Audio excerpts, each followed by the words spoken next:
So hello there. This is group 15. My name is Macklin Leah Biali, and one of my group members is Ambrose Onyanga, and the other one is Pauline Peace Mbasani. We are going to present to you an ML project called Hair and Scalp Analysis for Trichology application. And under this, we are going to look at very different things. There we shall talk about the background, introduction, related works, and that is where we shall have to get the context to understand the context about our project. We shall talk about the problem statement, which was divided into two. We shall talk of the domain problem and also the computational problem. Then research questions.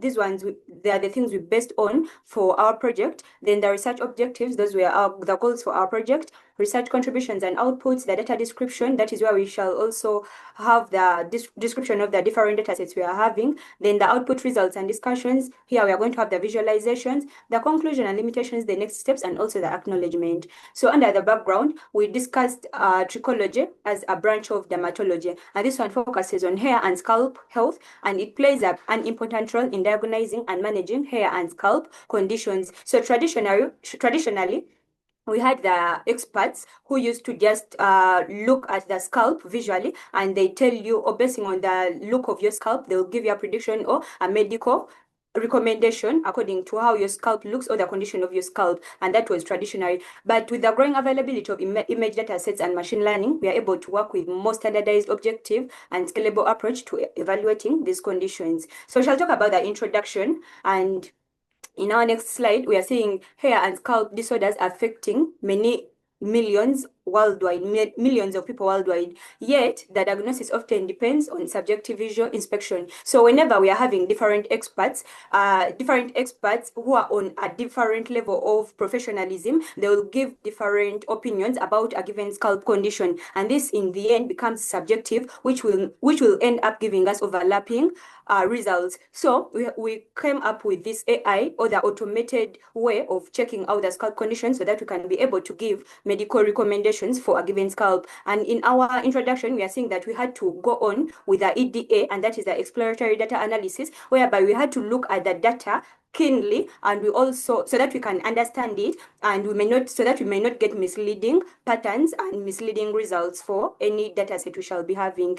So in our next slide, we are seeing the related works, and this is where we say that we shall have to get the context of our project. So recent studies demonstrated the growing role of machine learning in trichology, and we've seen trichology being we've seen machine learning being a success in very many fields. So, and one of them is trichology. And here we had to go in with the convolutional neural networks, and that is the CNN. So this one helps us to detect hair-related diseases with greater consistency than the manual inspection. So now, next slide, that is where we are going to discuss the problem statement, and this is going to be taken over by my next group member. Yeah. Well, good evening, all of you. I'm Onyanga Ambrose, so I'm going to take you through these next slides some moment.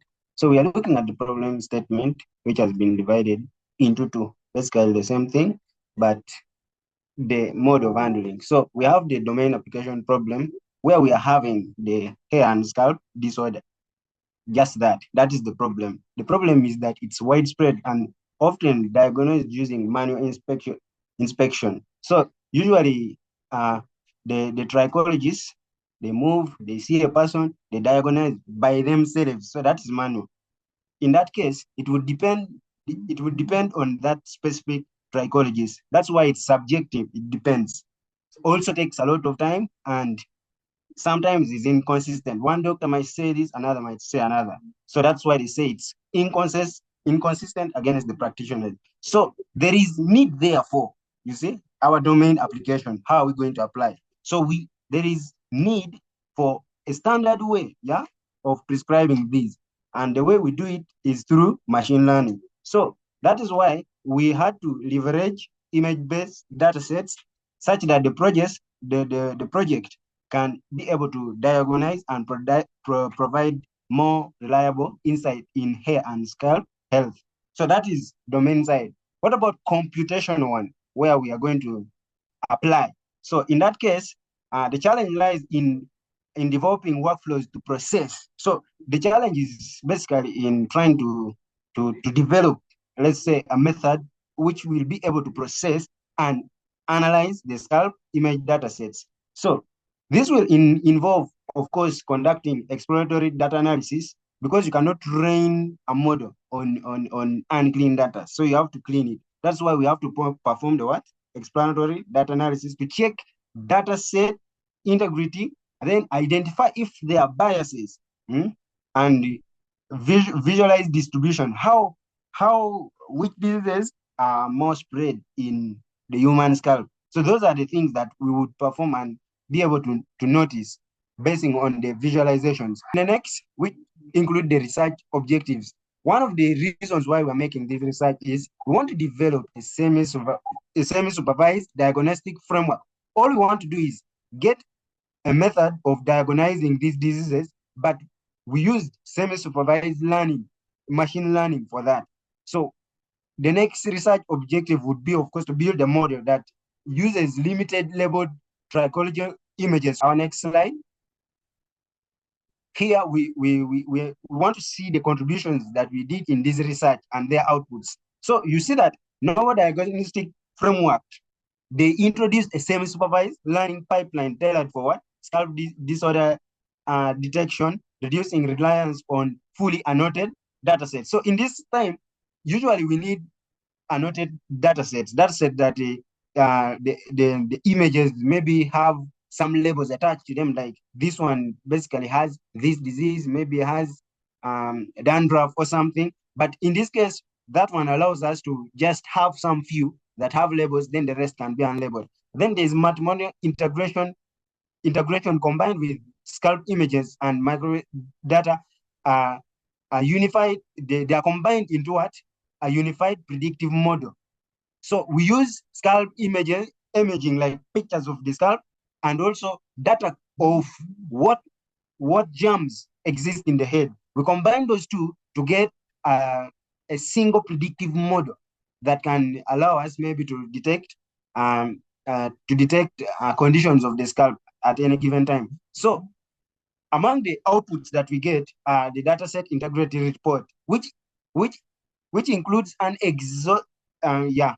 EDA that contains all the documenting biases and annotating inconsistencies. Like, for instance, EDA that combines images that are annotated and the ones which are not annotated, and we have their corrective strategies also included. And then another output is we have visualizations.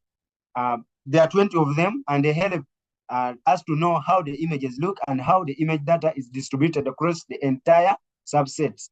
So next slide by our next group member.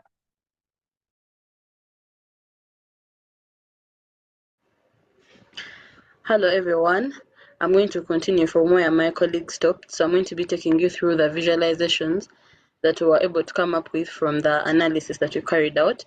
So our first visualization, we have a graph that illustrates what the dataset contains. We have 9 classes, each represented by a unique color, and this same color is carried on through all the visualizations that we have, so that we can easily track all the classes. Then next we have a row count of the data that's contained, which is mapped to the condition that we are looking at. For example, from this image, you can be able to tell that for alopecia areata, we have 277 images, and this applies to all the other 9 conditions. Next, we have a pie chart, which converts the row counts to percentages in order to illustrate still the amount of data we have representing each of the conditions. And from this, we can be able to judge the most dominant condition, which looks like dandruff, because it's 34.1. We have 34.1 of the data, of the whole data set, illustrating dandruff. Then we have a condition called psoriasis, which has 1.1% of the entire data set. Then next we have a bar graph, which illustrates the 3 subsets of the data we have. We have training data, validating data, and testing data. All these subsets are used for building and evaluating the model that we are going to work with.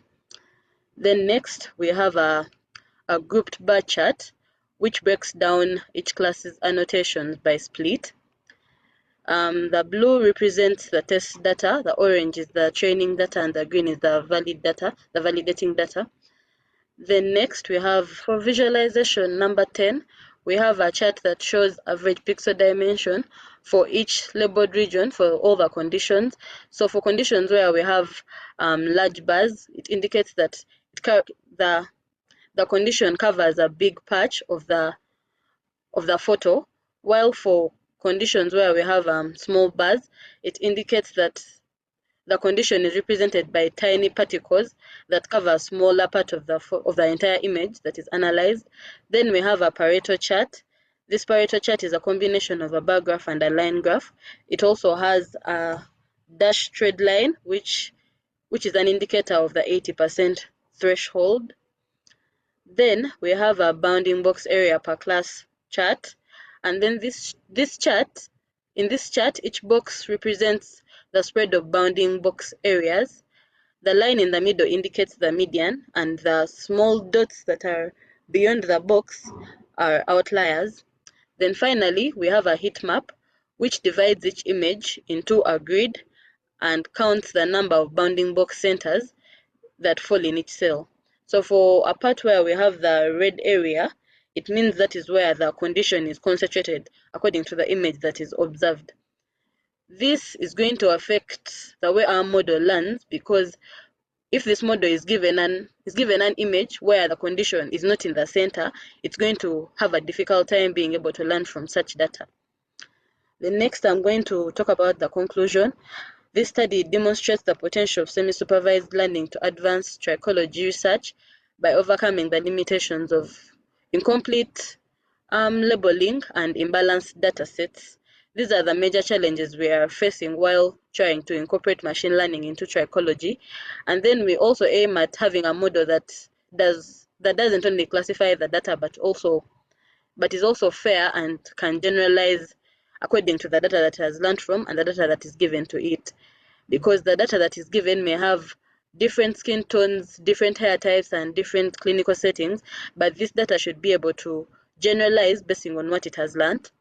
Then some of the limitations we had are annotation scarcity, where we have limited availability of scalp images. Then we have dataset imbalance, where there is uneven distribution of conditions.